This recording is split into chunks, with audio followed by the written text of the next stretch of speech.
김민석 이제 국무총리 후보자가 이제 곧 인사청문회가 이제 예정되어 있지 않습니까?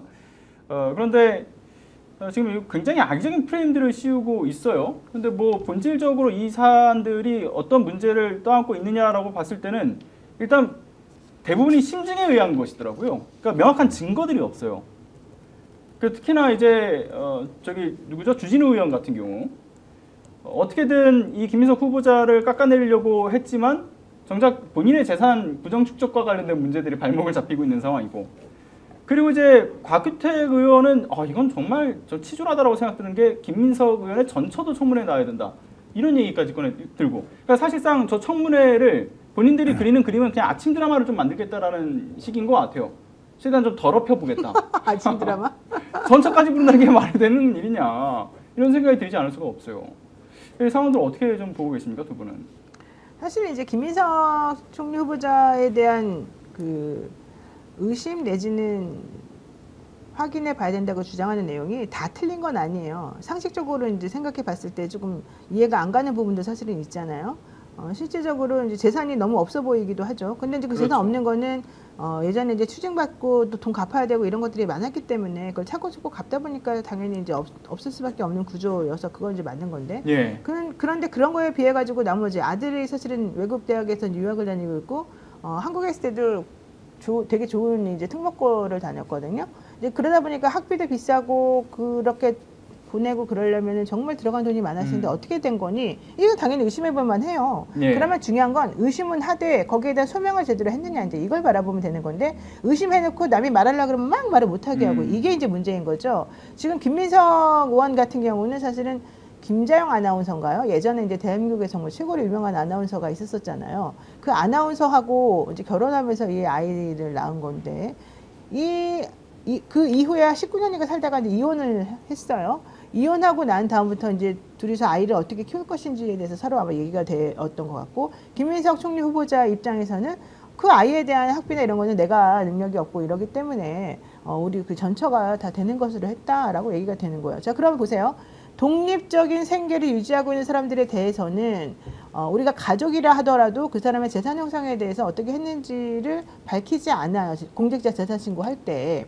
그러면 이혼한 전처라고 하는 거는 뭐 독립된 생계를 유지하는 가족이 아니에요. 아예 남이에요. 이혼했기 때문에. 그럼 실질적으로 그분이 그 어떤 식으로 재산을 형성해서 그 재산을 가지고 어떻게 아이들을 공부시키고 뭐 했는지 이거를 우리들이 바깥에 불러내가지고 그 사람에게 확인해야 될 의무는 전혀 없는 거예요. 네. 그럴 권리도 전혀 없는 거죠. 그러니까 주진우 의원 같은 경우가 그런 부분을 모르고 곽규택 의원이 그런 거 모를 리가 없는 사람들인데 이제 이거는 망신주자용밖에 사실은 안 되는 거라는 거죠. 그리고 현실적으로 엄마하고 아빠하고 이혼하게 되면 좀 더 재력 있는 쪽에서 아이들의 그 등록금이나 생활비나 이런 걸 대는 경우가 되게 많아요. 예, 그렇죠. 물론 이제 어떤 경우는 몇 %씩 해가지고 주는 경우도 있지만, 근데 예. 김민석 후보자 얘기로는 내가 진짜 나라에 갚아야 될 돈도 많았었기 때문에 차근차근히 갚으면서 사실 힘들었다라고 얘기를 분명히 하고 있고, 그분은 그 지난번에 국회의원으로 이제 다시 선거에서 당선된 이후로 계속해서 공직자 재산 신고를 해오지 않았었습니까? 예, 그렇죠. 그렇기 때문에 어느 정도는 저는 소명이 분명히 잘 될 거라고 좀 판단을 해요. 근데 이제 그런 거 말고 또 예전에 노부부 투소 사건이라든가 뭐 이런 사건을 별별 얘기를 지금 다 하면서 사람을 이제 괴롭히고 있는 거, 이런 게 지금 문제인 것 같고, 좀 검증하려고 해도 좀 치사하게 하지 말고 제대로 정확한 것들을 가지고 얘기했으면 좋겠다. 어쨌든 그건 특히나 이제 검찰에서 흘린 내용이지 않습니까? 그러니까요. 검찰에서 무혐의적으로 다 끝나고 조사 끝났던 사안을 검찰밖에 모르는 사안을 이제 밑으로 흘린 것이기 때문에 그것도 굉장히 좀 괘씸하다고 생각이 들고요. 어떻게 보셨습니까, 최고위원님께서는? 이게 마치 뭐가 있는 것처럼 이렇게 던지고 나면은 그것을 이제 보수 언론에서 받아서 이제 크게 확대시키고, 그렇죠. 그러면은 뭐가 던지는 것들이 많기 때문에 일반 시민들은 뭐가 헷갈려요. 사실 뭐 2002년 이제 불법 자금이라고 해서 이제 유죄받은 거는 보면은 좀 정말 억울한 측면이 있거든요. 그때는 기업들이 혼할 수 있어 중앙당으로 한 거를.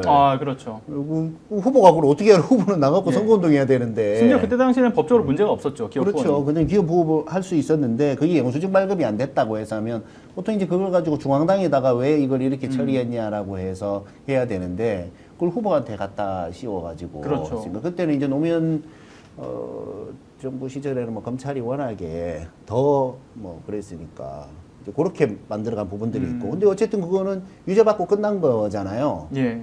그러면 예를 들어 이제 선거에 나갔을 때 이것을 가지고 뭐 불법 자금 받은 사람이 당선돼서 되겠습니까? 뭐 이런 얘기는 할 수 있겠지만 당시 그런 것들로 해서 이제 해결된 거를 던졌다가 그 다음에 이제 자식 문제 던졌다가 이렇게 쭉 되니까 일반 시민들은 뭐가 뭔지 모르는데 왜 이렇게 속 시끄럽노? 그렇죠. 좀 문제 있는가 보다. 이제 이런 인식을 주기 위해서 계속 공격을 하는 거죠.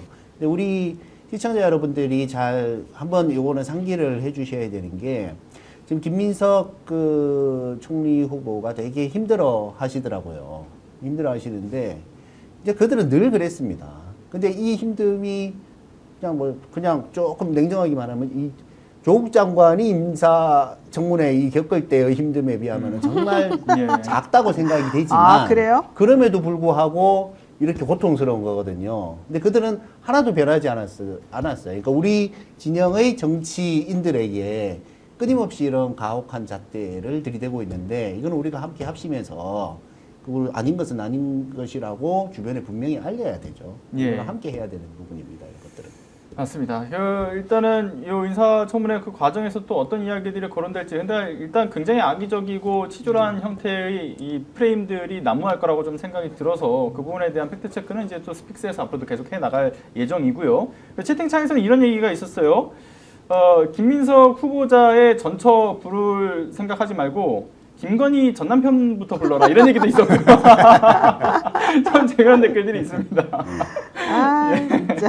너무 여러분들 좋아요. 덕분에 네, 또 이렇게 웃습니다. 나는 이 댓글들 보면 막 기분 나쁘게 욕하는 댓글도 사실 좀 있지만 예. 그런 거는 뭐 그냥 그러려니 아프신가 보다 하고 넘어가는데 이렇게 재밌는 댓글이나 진짜 우리가 생각하지 못한 걸 찔러주는 댓글 나오면 막 시원한 느낌을 가져요. 너무 예. 고맙습니다. 맞습니다. 그리고 이제 아산병원으로 간 거는 또 전 남편이 또 아산병원 의사 아니었냐 이런 얘기도 하시는데 이번 전 남편 말고 예. 그 전 남편. 그 22년, 24년 관련해서 이제 의혹 보도가 이제 집중되던 당시에 그 아산병원 의사 첫 남편이 이제 아산병원 의사였다고 하는데 원래 산부인과였다가 그래서 나추 이제 좀 때를 쓰면서 과를 바꿔라 해서 정신과로 바꿨다라는 이야기가 있어요. 그래서 진짜요? 그게 결부돼 있는 거 아니야 이런 얘기가 있는데 근데 저도 이제 그런 생각을 하다가 이제 또 좀 살펴보니까 따로 이제 개업을 한 것으로 알려져 있어서 그 의사가 그 의사는 아닌 걸로 알고 있습니다. 또 어떤 식으로 개입했는지는 모르죠. 그러니까 여전히 산부인과로 기업했다는 뜻이에요? 글쎄 산부인과로 했는지 정신과로 개업했는지 모르겠지만 아산병원에 있을 때 당시에 과를 바꿨다라고 하더라고요. 예, 거기까지 연결되니까 이거 뭐가 나오겠는데 하면서 저도 좀 파헤치긴 했었습니다. 더 재밌는 거 알려줘봐요. 굉장히 재밌는 이야기들이 많고 한데 이게 방송상에서 노골적으로 이야기하기에는 좀 지저분한 이야기들이 많아서 좀 정제해서 가지고 오는 것으로 하겠습니다. 네. 오늘 방송 어떠셨습니까? 마음에 들었다면 구독, 좋아요로 스픽스를 응원해 주십시오. 여러분들의 구독, 좋아요는 가장 큰 힘이 됩니다. 스픽스 구독, 좋아요.